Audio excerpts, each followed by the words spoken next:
भारत ने foreign minister S Jaishankar के नेतृत्व में अमेरिका को दो टूक जवाब दिया कि हम न तो रूस से तेल खरीदना बंद करेंगे और न ही आपकी ब्लैकमेलिंग के आगे झुकेंगे। और हुआ भी वही, भारत की ट्रेड डेलीगेशन जो अमेरिका में फ्री ट्रेड एग्रीमेंट की बातचीत करने गई थी, उसे वापस बुला लिया गया। यानी अब भारत ने बता दिया कि हम झुकने वालों में नहीं बल्कि जवाब देने वालों में से हैं। यहां पे ट्रंप जो है ना वो टैरिफ पे टैरिफ ठोके जा रहा है। मैं इस पे टैरिफ लगा दूंगा, मैं इस पे टैरिफ लगा दूंगा। अच्छा, ये तो वर्ल्ड ट्रेड ऑर्गेनाइजेशन की जो सिग्नेटरी है, अमेरिका भी सिग्नेटरी है, ये उसके वायलेशन है। आपने खुद बोला कि हां मैं ये कानून मानता हूं, कल आप बोलता मैं क्यों मानूं? Right? Anybody who is going against America, उनको आभास भी हो जाए कि ये जो डिसीजन है ये अमेरिका के अगेंस्ट में जाएगा, वहीं पर Trump is passing such funny comments कि मुझे मतलब ये लगता है कि सुपर पावर कंट्री के प्रेसिडेंट है। Seriously, are you kidding? तो पीयूष गोयल साहब का स्टेटमेंट आया, बड़ा जबरदस्त था। I mean he is not given a statement about trade deal अभी तक, बट उन्होंने इधर उधर मिक्स स्टेटमेंट टाइप दिए हैं। कल परसों में कंबाइंड स्टेटमेंट 2-3 आ रहे हैं भारत की तरफ से कि भैया we will not fall under pressure, हम डेडलाइन नहीं मानते कोई भी। ये क्या मैसेजिंग चल रही है इसे भारत की तरफ से? You have to take actions that insulate you from Trump's threats, जो आपको इंसुलेट करेंगे। कहना एक चीज है, सारे के सारे देश जो हैं अपनी रक्षा पे खर्चा करते हैं। ट्रंप क्या है कि डरा के खर्च करवा रहा है, ये प्रॉब्लम है। चाइना भी यही काम करता है, चाइना भी डरा के, चाइना पाकिस्तान को डरा के रखता है। देखो इंडिया है तो मैं कुछ बेचारे वैसे ही डरपोक हैं पाकिस्तानी। मैं इसलिए बोला कि खिसियानी बिल्ली खंभा नोचे, जब मैं ये टॉपिक हम लोग डिस्कस कर रहे थे, क्योंकि ट्रंप का पिछले 2-3 महीने जब से उनका कार्यकाल स्टार्ट हुआ है, उसके आप 2-3 महीने 4 महीने का जब आप देखेंगे तो उसमें 2 ही 3 चीज आता है। इधर वो टैरिफ होगा या फिर वो कभी बात कर रहे होंगे वहां पे मेक अमेरिका ग्रेट अगेन। और अगर उनका आप सारे प्लान में देखें तो प्लान में 3 ही 4 चीज आता है, डील, टैरिफ। जय हिंद दोस्तों, अमेरिका इस समय पूरी तरह से तिल मिला गया। ब्रिक्स में नरेंद्र मोदी जी का भव्य स्वागत हुआ। ब्रिक्स का जो ओवरऑल जो इवेंट्स हुए उसमें आप देखेंगे कि कैसे नरेंद्र मोदी जी एक तरीके से ब्रिक्स देशों को लीड करते हुए नजर आए।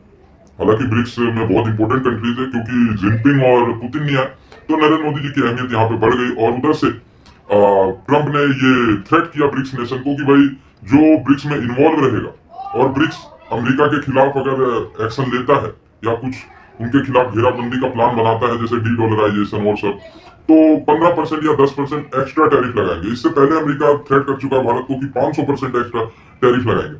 तो रही बात ब्रिक्स, इससे डरा नहीं। ब्रिक्स ने कहा जो करना है करो।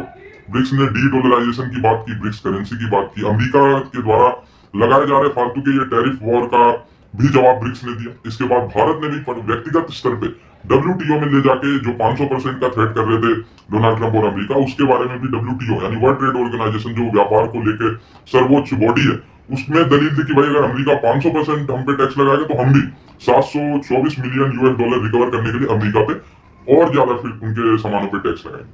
तो फिर आप लगाओगे तो हम लगाएंगे। तो इससे जो है अमेरिका को मतलब फायदा नहीं होगा, घाटा ही होगा अगर भारत इतना टैक्स ठोक दे। ने सीधे तौर पर कहा कि हमारा सालाना नुकसान लगभग $724 मिलियन है, इसलिए अब हम भी जवाबी टैरिफ लगाएंगे। जिसे अमेरिका ने भारत की हार समझा था, वह अब 64% एक्सपोर्ट ग्रोथ का संकेत बन गया है। रिपोर्ट के मुताबिक भारत जब फ्री ट्रेड एग्रीमेंट की शर्तों को अपने अनुसार तय करेगा तो भारत का अमेरिका को एक्सपोर्ट 64% तक बढ़ सकता है। यहां पे ट्रंप जो है ना वो टैरिफ पे टैरिफ ठोके जा रहा है। मैं इस पे टैरिफ लगा दूंगा, मैं इस पे टैरिफ लगा दूंगा। अच्छा, ये तो वर्ल्ड ट्रेड ऑर्गेनाइजेशन की जो सिग्नेटरी है, अमेरिका भी सिग्नेटरी है, ये उसके वायलेशन है। आपने खुद बोला कि हां मैं ये कानून मानता हूं, कल आप बोलता मैं क्यों मानूं? राइट? That's okay. देखिए, जो अमेरिका, आप अमेरिका को कंडेम करें ना करें, आप रोक सकते हैं अमेरिका को। मैं पूछ रहा हूं आपसे, जो दर्शक हैं जो मुझे देख रहे हैं इस वक्त, can you stop America? You can't stop America, you cannot stop America, so you have to take actions that insulate you from Trump's threats, जो आपको इंसुलेट करेंगे। अब ये जो बात है कि 5% ऑफ जीडीपी, ये भी ट्रंप का करा कराया है और इसको हमने कई बार कवर कर चुके हैं हम लोग द चाणक्य डायलॉग्स में, कि जो नेटो है, नेटो में करीब 32 एक देश हैं जिसमें अमेरिका भी शामिल है। ट्रंप ये कह रहा है कि तुम्हारा खर्चा मैं क्यों उठाऊं यार। जैसा मैं अक्सर कहता हूं, मेरा फेवरेट एक डायलॉग सा बन गया कि अपना अपना खाओ, अपना अपना बिल दो, मेरी ओर मत देखो जब बिल आए। राइट? यही चीज अमेरिका कह रहा है। लेकिन अमेरिका ने नेटो कंट्रीज को यह बोल दिया है कि तुम अपना डिफेंस बजट, किसी का 1% था, किसी का 1.2, 1.5, इन सब को बोला है कि भाइयों तुम्हारा 5% होना चाहिए। अब 5% बजट कर दिया और यहां पे लड़ाई चल रही है यूरोप के बॉर्डर में। Most of the NATO countries are inside Europe. Europe की हुदूद में, यूरोप की बाउंड्रीज के अंदर ही तो हैं ये ज्यादातर नेटो कंट्रीज, ज्यादातर, most of them, not all, most of them. अब एक बात बताइए, जब बगल में रूस यूक्रेन को इन्वेड करेगा तो इनमें अनसर्टेनिटी होगी? बिल्कुल होगी। अब इनमें अगर अनसर्टेनिटी होगी तो रशिया कर रहा है इन्वेड, नंबर वन। रशिया से तो ये लोग हथियार नहीं खरीद सकते क्योंकि रशिया दुश्मन है। चाइना से खरीद नहीं सकते क्योंकि चाइना दुश्मन है। ये खरीदेंगे किससे? ये खरीदेंगे यूनाइटेड स्टेट्स ऑफ अमेरिका से। इसलिए धीरे धीरे सारे नेटो कंट्रीज बोल रहे हैं ट्रंप से कि सर हम आप ही से हथियार खरीदेंगे। जेलेंस्की ने तो खुल के बोल दिया, जेलेंस्की ने खुल के बता दिया कि साहब आप बताओ क्या खरीदना है, मैं चेक साइन करने के लिए तैयार हूं। बाकी सारे देश, तो ये सारा का सारा जो चक्कर है ना दोस्तों, ये चल रहा है हथियार की खरीद फरोख्त का, और उसके चलते ट्रंप ने ये सब काम यहां पे करा है। और ये जो लूला है, प्रेसिडेंट लूला, इनका ये कहना है कि it is always easier to invest in war than in peace. अब दोस्तों चक्कर ये है ना कि कहना एक चीज है, सारे के सारे देश जो हैं अपनी रक्षा पे खर्चा करते हैं। ट्रंप क्या है कि डरा के खर्च करवा रहा है, ये प्रॉब्लम है। चाइना भी यही काम करता है, चाइना भी डरा के, चाइना पाकिस्तान को डरा के रखता है। देखो इंडिया है तो मैं कुछ बेचारे वैसे ही डरपोक हैं पाकिस्तानी, कुछ इनको चाइना डरा के रखता है। चाइना भी यही काम कर रहा है जो ट्रंप कर रहा है। चाइना कहता है कि नहीं यार देखो इंडिया है तुमसे 5-10 गुना बड़ा है, वो खा जाएगा तुम्हें, राइट? अब तुम लड़ोगे कैसे? जब सामने रफेल होगा तो जज्बा तो काम करेगा नहीं रफेल के आगे, ठीक है? पत्थर तोड़ना मार दोगे तुम रफेल को। तो तुम एक काम करो, तुम्हारे पास पैसे नहीं है कोई बात नहीं, तुम अपने गुर्दा, कलेजी, हड्डियों का गूदा सब गिरवी रख दो, हम तुम्हें इतने जहाज दे देते हैं, पाकिस्तानी खुश हो जाते हैं। कहा जाता है खिसियानी बिल्ली, मनीष ने ये टर्म दिया था, खिसियानी बिल्ली खंबा नोचे। ट्रंप इस वक्त ऐसे मतलब हाथ पैर उठक पटक लगा रखे है बिकॉज उनको समझ नहीं आ रहा है कि कैसे कंट्रोल करें। एक ट्रिलियंस ऑफ डॉलर्स का डेप्ट है जिसकी वजह से एक पार्टी तक बन गई। अगर मैं इलॉन मस्क की बात करूं तो उन्होंने इसी वजह से पार्टी बनाई है।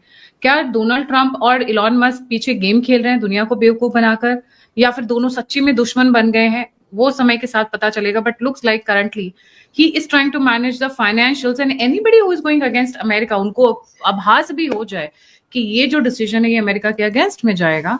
वहीं पर Trump is passing such funny comments कि मुझे मतलब ये लगता है कि सुपर पावर कंट्री के प्रेसिडेंट है। Seriously, are you kidding? Manish, a very warm welcome on the show, the platform is yours. Thank you Gayatri ji, और आपके सभी दर्शकों को भी मेरा प्रणाम। बहुत ही, मैं इसलिए बोला कि खिसियानी बिल्ली खंभा नोचे जब मैं ये टॉपिक हम लोग डिस्कस कर रहे थे, क्योंकि ट्रंप का पिछले 2-3 महीने जब से उनका कार्यकाल स्टार्ट हुआ है, उसके आप 2-3 महीने 4 महीने का जब आप देखेंगे तो उसमें 2 ही 3 चीज आता है। इधर वो टैरिफ होगा या फिर वो कभी बात कर रहे होंगे वहां पे मेक अमेरिका ग्रेट अगेन। और अगर उनका आप सारे प्लान में देखें तो प्लान में 3 ही 4 चीज रहता है, deal tariff make America great again. और उसके अलावा आप देखेंगे तो उसमें और कहीं पे कोई सब्सटेंस बहुत स्ट्रांग आपको दिखेगा नहीं।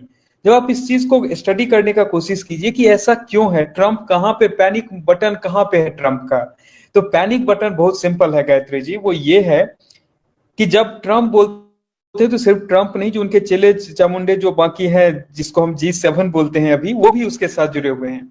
और अगर आप देखें एक सिंपल चीज, 2015 की मैं बात कर रहा हूं, 2015-16 के आसपास G7 देश का पूरा वर्ल्ड इकोनॉमी का वो लोग करीब करीब 50% के आसपास थे। अभी उनका जो शेयर है वर्ल्ड इकोनॉमी में वो घटते घटते 30% के आसपास कहीं स्टैंड करता है। और ऊपर से एक भी G7 की देश नहीं है जो ये बोल सकता है कि मेरा इकोनॉमी जो एकदम ब्राइट स्टेट में पूरा चल रहा है।